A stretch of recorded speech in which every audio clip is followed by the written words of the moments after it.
Hello दोस्तों, welcome back to the daily dose box. दोस्तों, कल एक कमेंट आया था कि सर स्कूल लिविंग सर्टिफिकेट पर मोहर कहां से लगती है, उस बारे में थोड़ी सी इंफॉर्मेशन दे दीजिए। दोस्तों, जवाहर नवोदय विद्यालय में जिनका एडमिशन होता है उनको स्कूल लिविंग सर्टिफिकेट जो है प्रदान करना पड़ता है जब एडमिशन होता है तब, यानी कि एडमिशन होते समय जब आप अपने डॉक्यूमेंट्स देते हैं तो उन डॉक्यूमेंट्स में एक डॉक्यूमेंट होता है आपका स्कूल लिविंग सर्टिफिकेट। तो दोस्तों, इसी बारे में हम बात करेंगे। मेरा नाम है राहुल चौधरी और आप देख रहे हैं आपका अपना channel daily dose box. Channel पे नए हैं तो सब्सक्राइब करके बेल आइकन ऑल पे लगा लीजिएगा, क्योंकि मैं हमेशा ऐसी इंटरेस्टिंग इंफॉर्मेशन और इंपॉर्टेंट इंफॉर्मेशन आप सभी के लिए लेके आता रहता हूं। चलिए दोस्तों, वीडियो शुरू करते हैं। दोस्तों, अगर आप तैयारी कर रहे हैं जवाहर नवोदय विद्यालय प्रवेश परीक्षा की और सिलेक्शन के बाद आपके इंपॉर्टेंट डॉक्यूमेंट्स की बात करें तो सबसे इंपॉर्टेंट डॉक्यूमेंट है आपका इस स्कूल लिविंग सर्टिफिकेट या फिर ट्रांसफर सर्टिफिकेट। दोनों में क्या अंतर है, ये बहुत सारे सवाल जो है आप लोगों के मन में आते हैं। स्कूल लिविंग सर्टिफिकेट और टीसी ये दोनों मायने में सिमिलर होती है, नहीं दोनों को हम एक ही कह सकते हैं। दोनों जब यूज किए जाते हैं, जब इशू किए जाते हैं, जब आप किसी एक संस्था से दूसरी संस्था में प्रवेश लेने जाते हैं, तब पुरानी संस्था है जो नई संस्था के लिए आपको एसएलसी यानी कि स्कूल लिविंग सर्टिफिकेट या फिर टीसी ट्रांसफर सर्टिफिकेट प्रदान करती है, जो आपको वहां पर जमा करना पड़ता है। दोस्तों, सवाल आपका यह है कि आखिर उसमें हम स्टांप कहां से लगवाएंगे। तो आपके सवाल का जवाब है कि आपको कुछ भी नहीं करना है। आप जिस संस्था में पढ़ते हैं, यानी कि मान लीजिए आप नवोदय विद्यालय में प्रवेश लेना चाहते हैं, क्लास 6 में उसकी परीक्षा की तैयारी कर रहे हैं, आपका सिलेक्शन हो गया।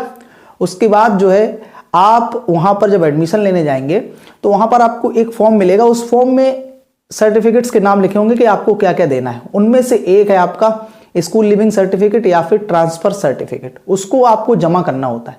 तो वो बनेगा कैसे, ये मैं आपको बताने वाला हूं।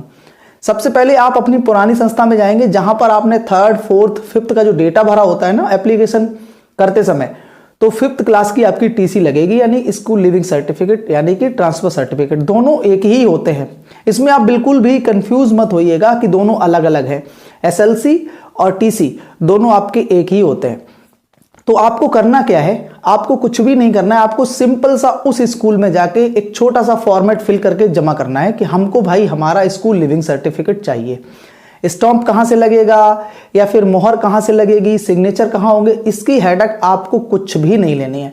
आपको सिंपल सा एक छोटा सा ट्रांसफर सर्टिफिकेट के लिए जो फॉर्म होता है वो आपको वहां पर फिल करके देना है, आपको जमा करना है। अपना पूरा डेटा, जो भी डेट ऑफ बर्थ होती है, जो भी आपका है, नाम, पता, डेट ऑफ बर्थ, क्लास, वो एक छोटा सा फॉर्मेट मिलता है उसी स्कूल में जहां से आप जो है पढ़ रहे हैं। जिस स्कूल में आप पढ़ रहे हैं उसी स्कूल में फॉर्मेट मिलता है उसका, तो आपको वहां पर जमा कर देना है।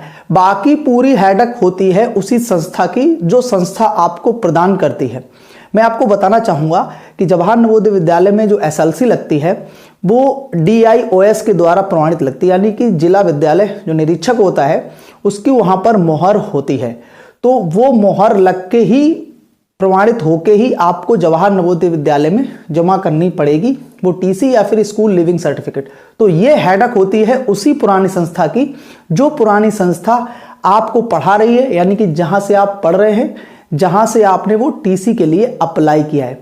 थोड़ा बहुत जो खर्चा है, जो भी माइनर खर्चा लगता है टीसी बनने के लिए, वो आपको वहां पर जमा करना पड़ेगा। एक एप्लीकेशन फॉर्म देना पड़ेगा आपको कि हमको हमारी टीसी चाहिए। उसके बाद आप टेंशन फ्री हो जाइए।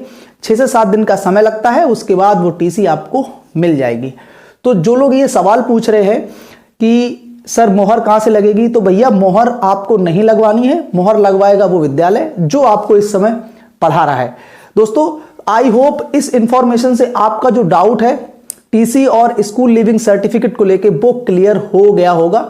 दोनों एक ही होते हैं, दोनों में कोई अंतर नहीं होता। सिमिलर नाम अलग है लेकिन काम दोनों का एक ही होता है, एक ही चीज के लिए वो यूज किए जाते हैं। दोस्तों, जवाहर नवोदय विद्यालय प्रवेश परीक्षा की तैयारी कर रहे सभी अभ्यर्थियों को ढेर सारी शुभकामनाएं उनके बेहतर भविष्य के लिए। चैनल से जुड़े रहिए, ऐसी ही इंफॉर्मेशन के लिए मिलते हैं अगले वीडियो में एक नई जानकारी के साथ। तब तक के लिए ख्याल रखिए। टिल देन बाय बाय, जय हिंद, टेक केयर, वंदे मातरम।